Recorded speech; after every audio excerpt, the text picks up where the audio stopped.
1 फरवरी 2003 दुनिया के इतिहास का ऐसा मनहूस दिन जिसने पूरी दुनिया के लोगों की आंखें नम कर दी थीं। इस दिन STS 107 में सवार कल्पना चावला और उनके 6 क्रू मेंबर्स की पृथ्वी पर लौटने के वक्त स्पेस शटल के साथ जलकर जान चली गई थी। लेकिन क्या आपको पता है कि इस स्पेस शटल के लॉन्च के अगले ही दिन इसे अंतरिक्ष में भेजने वाली अमेरिकन स्पेस एजेंसी नासा को इस बात का अंदाजा लग चुका था कि आगे क्या होने वाला है, लेकिन फिर भी उन्होंने अपने एस्ट्रोनॉट्स को इस बारे में जानकारी क्यों नहीं दी। और लॉन्च से पहले कई बार इस कोलंबिया स्पेस शटल में टेक्निकल प्रॉब्लम आई थी, तो इसे आखिर लॉन्च किया ही क्यों गया और क्या कल्पना चावला को बचाया जा सकता था? अगर आपके जहन में भी इस स्पेस मिशन को लेकर ये सवाल आते हैं तो पूरा वीडियो जरूर देखिएगा। सबसे पहले बात करते हैं कि 17 मार्च 1962 के दिन हरियाणा के छोटे से जिले करनाल में जन्मी कल्पना ने अपने जीवन में अमेरिकन एस्ट्रोनॉट बनने का सफर तय कैसे किया था। 4 भाई बहनों में सबसे छोटी कल्पना बचपन से ही स्पेस में जाना चाहती थी। उन्होंने अपनी प्राथमिक शिक्षा टैगोर बाल निकेतन स्कूल से की, जिसके बाद कल्पना ने पंजाब इंजीनियरिंग कॉलेज चंडीगढ़ से एरोनॉटिकल इंजीनियरिंग में पढ़ाई शुरू की। साल 1976 में एरोनॉटिकल इंजीनियरिंग में बैचलर की डिग्री हासिल करके कल्पना देश की पहली एरोनॉटिकल इंजीनियर बनी। साल 1984 में कल्पना ने अमेरिका की यूनिवर्सिटी ऑफ टेक्सास से एरोस्पेस इंजीनियरिंग में मास्टर्स की डिग्री की। इस दौरान उन्हें जिन पियरे हैरिसन से प्यार हुआ और 1983 में दोनों ने शादी कर ली। फिर 1988 में कल्पना ने यूनिवर्सिटी ऑफ कोलोराडो में एरोस्पेस इंजीनियरिंग में PhD की पढ़ाई पूरी की। उसी साल उन्होंने नासा एम्स रिसर्च सेंटर में काम करना शुरू किया। 1991 में कल्पना को अमेरिका की सिटीजनशिप मिल गई और कल्पना की मेहनत और दृढ़ निश्चय देख नासा ने 1994 में उन्हें अंतरिक्ष यात्रियों के 15वें समूह में शामिल किया। 19 नवंबर 1997 के दिन अपने 6 क्रू मेंबर्स के साथ कोलंबिया स्पेस शटल में बैठ कल्पना ने पहली अंतरिक्ष उड़ान भरी। STS 87 नासा से जाने वाले इस मिशन के दौरान कल्पना ने स्पेस में 15 दिन और 16 घंटे बिताए और 5 दिसंबर 1997 के दिन इस स्पेस शटल ने धरती पर सक्सेसफुल लैंडिंग की।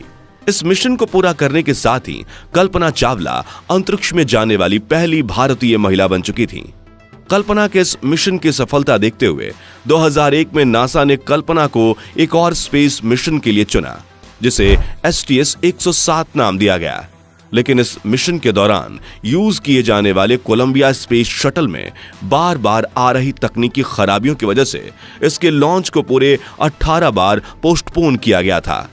2 साल तक नासा ने इस शटल में आ रही अलग अलग खराबियों को ठीक किया, लेकिन नासा ये मानने को तैयार नहीं थी कि ये शटल स्पेस मिशन के लिए फिट नहीं है। बस वो उसे बनाए जा रहे थे और फाइनली नासा को लगा कि ये स्पेस शटल अब मिशन के लिए पूरी तरह से तैयार है और 16 जनवरी 2003 के दिन इसे लॉन्च करने का निर्णय लिया गया। इस लॉन्च के दौरान क्रू मेंबर्स काफी खुश दिखाई दे रहे थे, क्योंकि उनमें से कुछ क्रू मेंबर्स जिंदगी में पहली बार स्पेस में जा रहे थे, लेकिन उन्हें यह पता नहीं था कि ये उड़ान उनके जीवन की पहली और आखिरी उड़ान होगी। खैर 16 जनवरी की दोपहर को कोलंबिया स्पेस शटल ने अपने रॉकेट के साथ फ्लोरिडा के कैनेडी स्पेस सेंटर से अपनी 28वीं उड़ान भरी और कल्पना का क्रू सही सलामत स्पेस में पहुंच गया, जहां उन्होंने 15 दिन 22 घंटे और 20 मिनट तक स्पेस में रहकर अपने मिशन को पूरा किया।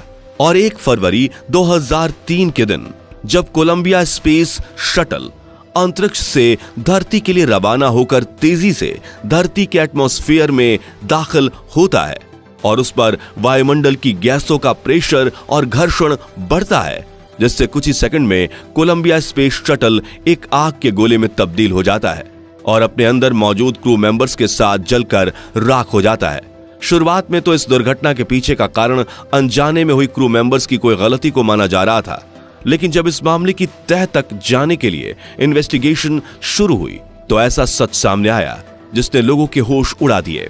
इस जांच के मुताबिक जब कोलंबिया स्पेस शटल अपने रॉकेट के साथ उड़ान भर रहा था, तभी उसके एक्सटर्नल फ्यूल टैंक की बाहरी सतह पर लगाए हुए इंसुलेशन फोम का बड़ा सा टुकड़ा करीब 800 किलोमीटर की रफ्तार से शटल के लेफ्ट विंग में जा टकराता है, जिससे उस विंग पर लगी रीइंफोर्स्ड कार्बन यानी आरसीसी की कोटिंग में 10 इंच गहरा गड्ढा बन जाता है।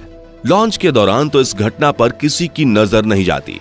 हालांकि लॉन्च के दूसरे दिन नासा के inspector photo walking group division को इस घटना के बारे में पता लग चुका था, लेकिन फिर भी उन्होंने एस्ट्रोनॉट्स को इस बारे में कोई जानकारी नहीं दी।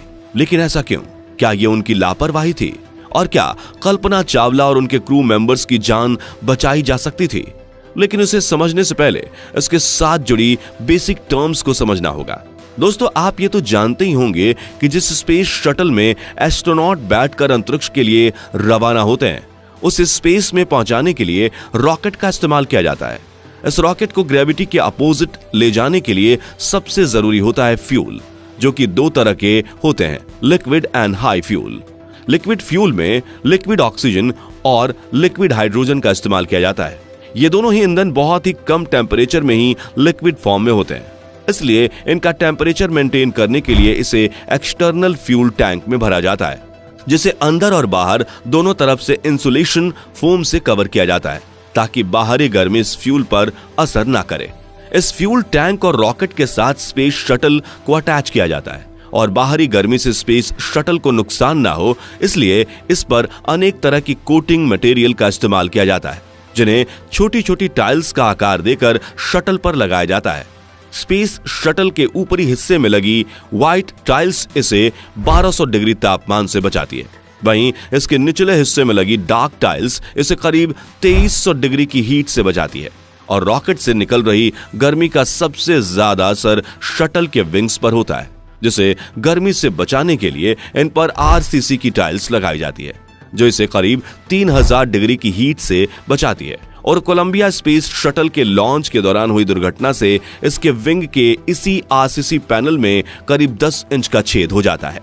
अब 1 फरवरी 2003 के दिन जब कोलंबिया स्पेस शटल में कल्पना चावला और उनका क्रू पृथ्वी के वायुमंडल में दाखिल होता है, तो घर्षण से गर्म हुई हवा शटल के विंग में हुए इस छेद के कारण उसकी अंदरूनी सतह तक पहुंचने लगती है, जिससे हर तरफ से शटल को डैमेज होने लगता है। और अचानक से शटल में सवार एस्ट्रोनॉट्स को एक खतरनाक झटका लगता है और शटल में ऑक्सीजन लेवल ड्रॉप होने लगता है, जिससे उन्हें सांस लेने में दिक्कत होने लगती है और ऑक्सीजन की कमी के कारण वे सभी बेहोश हो जाते हैं। इस दौरान शटल में हवा का भारी दबाव होने की वजह से उनके शरीर का तापमान काफी बढ़ जाता है और शरीर में मौजूद खून उबलने लगता है, जिससे शटल के ब्लास्ट होने से पहले ही उनकी बेहोशी में ही मौत हो जाती है, जिसकी कुछ देर बाद हीट से शटल भी एक आग के गोले में तब्दील हो जाता है और अपनी इस आखिरी उड़ान में जलकर राख हो जाता है। तो क्या इस घटना को वाकई में टाला जा सकता था? तो इस पर डेविड बेकर, जिन्होंने शटल प्रोग्राम में काम किया था, उनकी थियरी के मुताबिक स्पेस शटल का तो पता नहीं, लेकिन क्रू मेंबर्स को बचाया जा सकता था। उनके मुताबिक नासा अगले ही महीने यानी कि 1 मार्च को अटलांटिस नाम का एक और स्पेस शटल लॉन्च करने वाला था। और अगर नासा इस दुर्घटना को शुरू में ही सीरियसली लेता तो इस शटल की प्रिपरेशन को 6 हफ्तों की जगह 4 हफ्तों में फिनिश करके इसे रेस्क्यू मिशन के लिए लॉन्च किया जा सकता था। और कोलंबिया स्पेस शटल की बात करें तो इसमें एस्ट्रोनॉट को 30 दिनों तक जिंदा रखने जितना सप्लाई भी था। वैज्ञानिक की इन्हीं थियरीज की वजह से नासा पर कई सवाल खड़े हुए थे। आखिर उन्होंने इस घटना को सीरियसली क्यों नहीं लिया? तो इसी घटना पर लिखी विलियम हारवुड और माइकल केबीज की बुक कॉम चेक के मुताबिक नासा के इंस्पेक्टर फोटो वॉकिंग ग्रुप और डेब्रिस असेसमेंट टीम ने लॉन्च के 3 दिन के अंदर नासा के स्पेस शटल प्रोग्राम ऑफिस की मैनेजर लिंडा हैम से यह गुजारिश की थी कि वो डिपार्टमेंट ऑफ डिफेंस को कांटेक्ट करके उन्हें इंसुलेशन फोम के टकराने वाली दुर्घटना की हाई रेजोल्यूशन इमेज मंगवाए। लेकिन लिंडा हैम ने दोनों ही ग्रुप्स की गुजारिश को यह कहकर टाल दिया था कि यह इतना सीरियस इशू नहीं है। हालांकि लिंडा हैम से फोटोज की रिक्वेस्ट रिजेक्ट होने के बाद नासा की डेब्रिस असेसमेंट टीम ने कंप्यूटर सिमुलेटर की मदद से यह अंदाजा लगाया था कि जब 2 फीट लंबा और 1 फीट चौड़ा इंसुलेशन फोम का टाइल 800 किलोमीटर की रफ्तार से जब विंग से टकराता है तो कितना डैमेज होगा। जिससे वो ये बता पाए थे कि धरती पर वापस आते वक्त शटल को हीट डैमेज का सामना करना पड़ सकता है। लेकिन असली और नकली में तो फर्क होता ही है, इसलिए वो इस बात का अंदाजा नहीं लगा पाए कि आखिर कितना हीट डैमेज हो सकता है। 1 फरवरी 2003 के दिन उन्हें इसका सटीक जवाब तब मिला जब शटल दुर्घटना हो गई थी। तो दोस्तों, हमें इस घटना से ये सीख मिलती है कि एक छोटी सी लापरवाही बड़ी दुर्घटना में तब्दील हो सकती है। इस वीडियो में हम किसी पर इस दुर्घटना का इल्जाम नहीं लगा रहे, बस यहाँ हमने इंटरनेट पर मौजूद जानकारियों को इकट्ठा करके प्रस्तुत किया है। तो अगर आपको ये वीडियो पसंद आया हो तो जल्दी से इसे लाइक और शेयर करने के साथ जानकारी से भरपूर ऐसी ही वीडियोस देखते रहने के लिए चैनल को सब्सक्राइब और बेल बटन को जरूर प्रेस कर दीजिए। धन्यवाद।